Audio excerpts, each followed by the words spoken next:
अस्सलाम वालेकुम एवरीवन। तो वेलकम है आप सभी का नर्सर्ड एकेडमी में। आज का हमारा टॉपिक है बैक्टीरियल न्यूट्रिशन, जो कि बैक्टीरिया की ग्रोथ और सर्वाइवल के लिए एसेंशियल फैक्टर्स के बारे में बताता है। इस कंसेप्ट को समझना आपके लिए बहुत ज़रूरी है क्योंकि ये नर्सिंग और माइक्रोबायोलॉजी का एक इम्पॉर्टेंट टॉपिक है। तो स्टार्ट करते हैं इंट्रोडक्शन से, है ना। बैक्टीरियल न्यूट्रिशन इंट्रोडक्शन से हम स्टार्ट करते हैं। तो बैक्टीरिया की ग्रोथ के लिए कुछ मिनिमम रिक्वायरमेंट्स होती हैं, है ना। कम से कम कौन सी चीज़ें एक बैक्टीरिया को चाहिए ग्रो करने के लिए, उसके सर्वाइवल के लिए, ठीक है। तो उसे हम न्यूट्रिशन बोलते हैं, जो हर बैक्टीरियल सेल के लिए बहुत इंपॉर्टेंट होता है, बहुत ज़रूरी होता है। इस टॉपिक में हम डिस्कस करेंगे बैक्टीरियल ग्रोथ के लिए कौन से बेसिक रिक्वायरमेंट्स होते हैं, मतलब कि basic requirements for bacterial growth पहला टॉपिक होगा। दूसरा, nutritional needs of different types of bacteria. इसमें हम आप ज़्यादा डीप नहीं जाएंगे, जितना रिक्वायरमेंट होगी आपको उतना मैं पढ़ाऊंगा। दूसरा क्या कहा मैंने, nutritional needs of different types of bacteria. तीसरा, special growth requirements of certain bacteria. और उसके बाद कुछ एग्जाम्पल से हम इस कंसेप्ट को क्लियर करेंगे। So let's start. सबसे पहले स्टार्ट करेंगे कौन से मिनिमम रिक्वायरमेंट्स होने चाहिए इस बैक्टीरिया को ग्रो करने के लिए, इस बैक्टीरिया को क्या करने के लिए, सर्वाइव करने के लिए। तो जो बैक्टीरिया होता है उसको ग्रो करने के लिए कुछ बेसिक चीज़ें चाहिए होती हैं। तो ये बेसिक चीज़ें कौन सी है, मिनिमम रिक्वायरमेंट्स कौन सी हैं। सबसे पहला मैं बात करता हूँ यहाँ पे वाटर की, ठीक है। आपको पता है ये वाटर जो है एक यूनिवर्सल सॉल्वेंट होता है, तो बैक्टीरियल सेल के लिए एक सॉल्वेंट का काम करेगा। और बायोकेमिकल रिएक्शंस के लिए भी जो है ये वाटर बहुत इंपॉर्टेंट होता है। अगर वाटर या फिर मॉइस्चर नहीं होगा बैक्टीरिया के लिए तो बैक्टीरिया क्या हो जाएगा, मर जाएगा, ऑब्वियसली सर्वाइव नहीं करेगा, क्योंकि ये उनकी मेटाबॉलिज्म को सपोर्ट करता है, ठीक है। अब वाटर नहीं होगा तो मेटाबॉलिज्म नहीं होगा, मेटाबॉलिज्म नहीं होगा तो बैक्टीरिया ऑब्वियसली मर जाएगा। दूसरा होता है सोर्स ऑफ कार्बन। बैक्टीरिया जो है उसको कार्बन किस सोर्स से मिलता है, कहाँ से मिलता है। तो कार्बन जो है बैक्टीरिया के लिए हमें पता है एक मेजर सोर्स होता है। किसका, एनर्जी का। क्या कहा मैंने कहा कि जो कार्बन होता है ये बैक्टीरिया के लिए एक मेजर एनर्जी सोर्स होता है, ठीक है। अब कार्बन तो इसके लिए एनर्जी सोर्स होता है, बट इसकी इंपॉर्टेंस क्या है, ये कहाँ पे यूज़ होता है। कार्बन अगर मैं बात करूँ इसकी, ये जो कार्बन होता है ये आपको पता होगा प्रोटीन्स होते हैं बैक्टीरिया में, कार्बोहाइड्रेट्स होते हैं, लिपिड्स होते हैं, और जो न्यूक्लिक एसिड्स होती हैं वो कार्बन से ही बनते हैं। इसीलिए कार्बन इस बैक्टीरिया के लिए बहुत ज़्यादा इंपॉर्टेंट होता है। अगर मैं बात करूँ एग्जाम्पल की, जैसे आप जानते हैं ग्लूकोज जो है one of the simplest carbon source होता है, ठीक है। देन तीसरा होता है हमारे पास सोर्स ऑफ नाइट्रोजन। बैक्टीरिया को नाइट्रोजन कहाँ से मिलेगा। बैक्टीरिया जो है हमें पता है ना। नाइट्रोजन पहले देखते हैं, नाइट्रोजन जो है क्या करता है। नाइट्रोजन जो है हमारे डीएनए आरएनए, हमारे नहीं बैक्टीरिया के, डीएनए आरएनए प्रोटीन्स और एटीपी के सिंथेसिस के लिए बहुत इंपॉर्टेंट होता है। और इसका सोर्स जो है बैक्टीरिया कुछ चीज़ों से इसको एब्जॉर्ब करता है ना। जैसे हमारे पास अमोनियम आयन हो गया, या फिर नाइट्रेट की मैं बात करूं, वहाँ से इस नाइट्रोजन को क्या करता है बैक्टीरिया, एब्जॉर्ब करता है। तो मैं कह सकता हूँ बैक्टीरिया नाइट्रोजन को अमोनियम आयंस, जिसको हम NH4 पॉजिटिव लिखते हैं, या फिर नाइट्रेट्स जिसको मैं NO3 नेगेटिव लिखता हूँ, वहाँ से एब्जॉर्ब करता है। अब ये प्रोसेस क्या होती है, कैसे करता है, ये तो हमें यहाँ पे टॉपिक नहीं है। याद रखना है सिंपली, बैक्टीरिया के जो नाइट्रोजन होता है वो किस में ज़रूरी होता है, डीएनए आरएनए प्रोटीन्स और एटीपी के सिंथेसिस के लिए इंपॉर्टेंट होता है। दूसरी चीज़ कहाँ से लाता है, अमोनियम आयन होगा, नाइट्रेट होगा, तो वहाँ से एब्जॉर्ब करके क्या लाएगा, नाइट्रोजन लाएगा, ठीक है, ऑब्वियसली। चौथा क्या होगा, इनऑर्गेनिक सॉल्वेंट्स। इनऑर्गेनिक सॉल्वेंट जो है बैक्टीरिया के मेटाबॉलिक फंक्शन में बहुत ज़्यादा हेल्पफुल होते हैं। से फॉर एग्जांपल फॉस्फोरस। फॉस्फोरस जो है न्यूक्लिक एसिड और एटीपी के सिंथेसिस के लिए चाहिए होता है, बैक्टीरिया को इंपॉर्टेंट होता है। और सल्फर की मैं बात करूँ तो सल्फर जो है अमाइनो एसिड और वाइटामिन्स की फंक्शनिंग के लिए, वाइटामिन्स के लिए बहुत इंपॉर्टेंट होता है। अब जो मैंने ये 4 पॉइंट्स बताए, इनमें अगर एक समरी पॉइंट में लिखूं तो जो वाटर होता है, कार्बन होता है, नाइट्रोजन होता है, और जो इनऑर्गेनिक सॉल्वेंट्स की, सॉरी इनऑर्गेनिक साल्ट्स की मैंने बात करी है, बैक्टीरिया के ग्रोथ और सर्वाइवल के लिए बेसिक चीज़ें होती हैं। ये आपने एक समरी पॉइंट याद रखना है।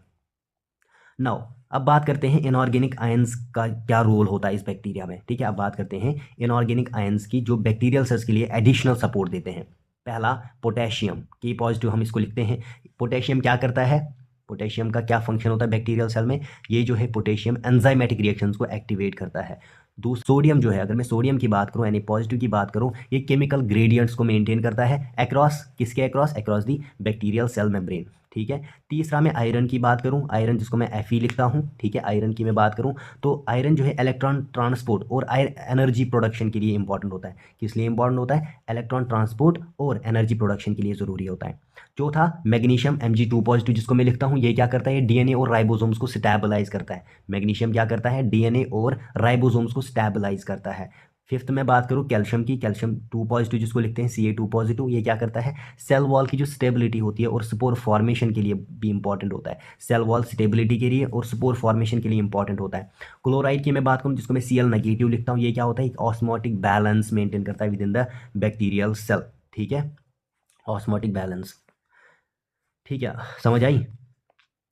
यहाँ पे एक इंपॉर्टेंट पॉइंट याद रखना कि जो इनऑर्गेनिक आयंस होते हैं, जो मैंने बात करी, potassium, sodium, iron, magnesium, chloride, calcium, ये जो है, ये जो इनऑर्गेनिक आयंस है, क्या करते हैं? एंजाइम इसकी एफिशिएंसी बढ़ाते हैं और बैक्टीरिया की मेटाबॉलिक एक्टिविटीज़ को रेगुलेट करते हैं। नाउ अब जो न्यूट्रिशनल रिक्वायरमेंट्स होती हैं, है ना, न्यूट्रिशनल रिक्वायरमेंट्स के बेसिस पे हम बैक्टीरिया के कुछ टाइप्स पढ़ते हैं। बैक्टीरिया अपनी न्यूट्रिशनल नीड्स के बेसिस पर डिफरेंट टाइप्स में डिवाइड होते हैं। पहला सिंपल न्यूट्रिशनल रिक्वायरमेंट्स। कुछ बैक्टीरिया सिंपल मीडिया में ग्रो करते हैं जिसमें इनऑर्गेनिक साल्ट्स और एक एनर्जी सोर्स होता है। क्या क्या? है ना, मैंने कहा कुछ बैक्टीरिया जो है सिंपल मीडिया में ग्रो करते हैं जिसमें कुछ इनऑर्गेनिक साल्ट्स होते हैं और एक एनर्जी सोर्स भी होता है। से फॉर एग्जांपल ई कोलाई और फैमिली जिसको आपको जानते होंगे एंटीरोबैक्टीरिएसी, ठीक है, ई कोलाई और फैमिली एंटीरोबैक्टीरिएसी के बैक्टीरिया, है ना, एंटीरोबैक्टीरिएसी क्या है? ये फैमिली है। इसके जो बैक्टीरिया हैं और जो ई कोलाई है, ये सिर्फ ग्लूकोज और इनऑर्गेनिक साल्ट्स पर ग्रो करते हैं, ठीक है।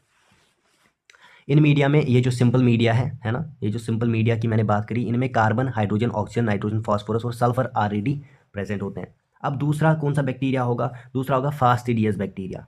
क्या होगा? Fastidious bacteria. ये बैक्टीरिया कौन से होते हैं? वो बैक्टीरिया होते हैं, ये बैक्टीरिया जो है fastidious bacteria special growth factors की ज़रूरत रखते हैं। मतलब इनको स्पेशल ग्रोथ फैक्टर्स अगर होंगे तो ये ग्रो करेंगे, वरना ग्रो नहीं करेंगे। जैसे अमाइनो एसिड्स चाहिए, वाइटामिन चाहिए और ग्रोथ फैक्टर्स चाहिए। से फॉर एग्जाम्पल अगर एक फास्ट बैक्टीरिया में अगर यहाँ पे एग्जाम्पल हो हेमोफिलस इन्फ्लुएंजी, है ना, हेमोफिलस इन्फ्लुएंजी जो है, इसकी ग्रोथ के लिए, इसको ग्रो करने के लिए ब्लड या फिर सीरम मीडिया चाहिए होता है, ठीक है।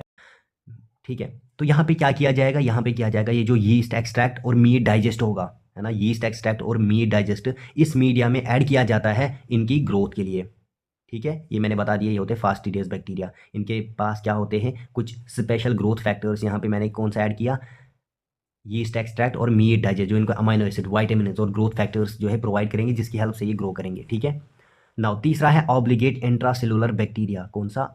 Obligate intracellular bacteria. कुछ बैक्टीरिया सिर्फ लिविंग सेल्स के अंदर ग्रो करते हैं क्योंकि उनका मेटाबॉलिज्म सेल्फ सफिशिएंट नहीं होता।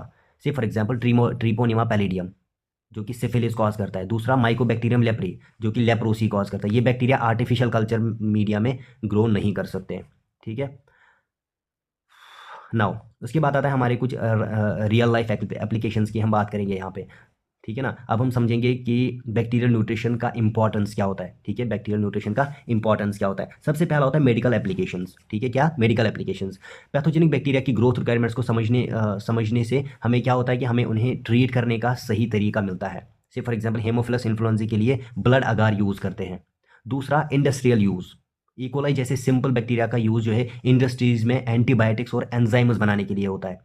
तीसरा agricultural benefits, nitrogen fixing bacteria जैसे राइजोबियम की मैं बात करूं, क्रॉप्स के लिए एसेंशियल न्यूट्रिएंट्स प्रोवाइड करते हैं। चौथा मैं बात करूं environmental importance, bacteria dead organic matter को डिकम्पोज करके एनवायरमेंट को क्लीन करते हैं, ठीक है, ये हो गई एनवायरमेंटल इंपॉर्टेंस। तो स्टूडेंट्स ये था बैक्टीरियल न्यूट्रिशन का एक डिटेल्ड एक्सप्लेनेशन। मैंने कोशिश की है कि हर एक पॉइंट को आपके लिए सिंपल और क्लियर कर सकूं। अगर आपको ये वीडियो पसंद आया हो तो लाइक कीजिए, कमेंट करके बताइए कि आपको और कौन से टॉपिक समझने हैं, है ना, और चैनल को सब्सक्राइब करना ना भूलें। प्लीज़ प्लीज़ आपसे रिक्वेस्ट है कि चैनल को सब्सक्राइब करके मुझे थोड़ा सा सपोर्ट करें, है ना, ताकि मैं भी जो है थोड़ा सा आगे बढ़ सकूं। मिलते हैं अगले वीडियो में एक नए टॉपिक के साथ। तब तक के लिए खुदा हाफिज़ एंड थैंक यू।